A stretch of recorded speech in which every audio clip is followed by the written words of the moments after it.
ಅಂದ್ರೆ ಈ paid promotion ಅಥವಾ PR ಏನಿದೆ ಇದ್ರ ಬಗ್ಗೆ ನೀವೊಂದು ಕ್ಲಾರಿಟಿ ಕೊಡ್ಬೋದಾ ಅಂತ. ನಮ್ ಸತ್ಯವಾಗ್ಲೂ ನಾನು PR ಅಂದ್ರೆ ಏನು ಅಂತ ಈಗ ಹೇಳ್ತಿಲ್ಲ, ಫುಲ್ ಫಾರಮೇ ಗೊತ್ತಿಲ್ಲ ಅಂತ.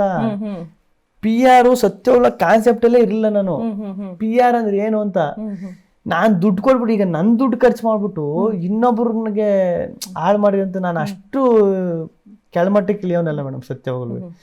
PR ಈಗ ಬಿಗ್ ಬಾಸ್ ನನ್ಗೇನಾರ ಗೊತ್ತಿತ್ತಾ ಹಿಂಗ ಆಯ್ತದೆ, ಹಿಂಗೆ ಒಳಗಡೆ ಹೋದಾಗ ಹಿಂಗ ಆಯ್ತದೆ ಅಂತ ನನ್ಗೇನ್ ಗೊತ್ತಿತ್ತ? PR ದುಡ್ಡು ಕೊಟ್ಬಿಟ್ಟು ನನಗೇ ತಿನ್ನೋಕಿಲ್ಲ, ನಾನು ಇನ್ನೊಬ್ರಿಗೆ ದುಡ್ಡು ಕೊಟ್ಬಿಟ್ಟು ನೀವು ಮಾಡ್ರಿ ಅಂತ ಹೇಳ್ಬಿಟ್ಟು ಒಳಗಡೆ ಹೋಗ್ಬೇಕಾರೆ ಹೇಳ್ತೀರಿ 6 ತಿಂಗಳಿಂದ ಅದು ಶೋ ಇಲ್ಲ ಅಂತ. ಆ ಟೈಮಲ್ಲಿ ಆ ಪರಿಸ್ಥಿತಿಲಿ ಅವನಿಗೆ ನಾನು ಅದು ಕೈಯಲ್ಲಿ ದುಡ್ಡು ಇನ್ನೊಬ್ರ ಹತ್ರ ಸಾಲ ಮಾಡ್ಬಿಟ್ಟು ಕೊಡೋದು ನನಗೇನು, ಅದು ಅವ್ರ ಹತ್ರ ಸಾಲ ಮಾಡ್ಬಿಟ್ಟು ಇವ್ರಿಗೆ ಕೊಡೋದು.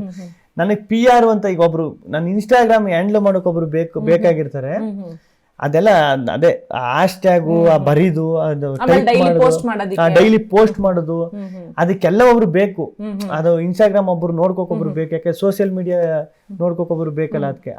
ಅದಕ್ಕೋಸ್ಕರನೇ ಒಬ್ರು PR ಅಂತ ಇರೋದು. ಈಗ ಇನ್ಸ್ಟಾಗ್ರಾಮ್ ಅಲ್ಲಿ ನೋಡಿ ನನ್ನ ಪೇಜ್ ಓಪನ್ ಮಾಡಿ, ಏನಾರು ಬೇರೆಯವ್ರ ಬಗ್ಗೆ ಏನಾರು ಒಂದು ವಿಡಿಯೋ ಏನಾರು ನೆಗೆಟಿವ್ ಯಾವುದು ಇಲ್ಲ ಅಂತದ್ರಲ್ಲಿ ನಾನು ಯಾಕೆ ದುಡ್ಡು ಕೊಟ್ಬಿಟ್ಟು ಅವ್ರ ಬಗ್ಗೆ ನೆಗೆಟಿವ್ ಇವ್ರ ಬಗ್ಗೆ ನೆಗೆಟಿವ್ ಮಾಡ್ತಾರೆ? ಅದು ಗೊತ್ತಾಗ್ಬಿಡ್ತದಲ್ವ. ಈಗ ಮೇಡಮ್ ಒಂದು ಟೀಮ್ ಆದ್ರೆ ಇಲ್ಲ ಯಾವುದೋ ಒಂದು 4 ಪೇಜ್ 5 ಪೇಜ್ ಆದ್ರೆ PR ಗೊತ್ತಾಗ್ಬಿಡ್ತದೆ.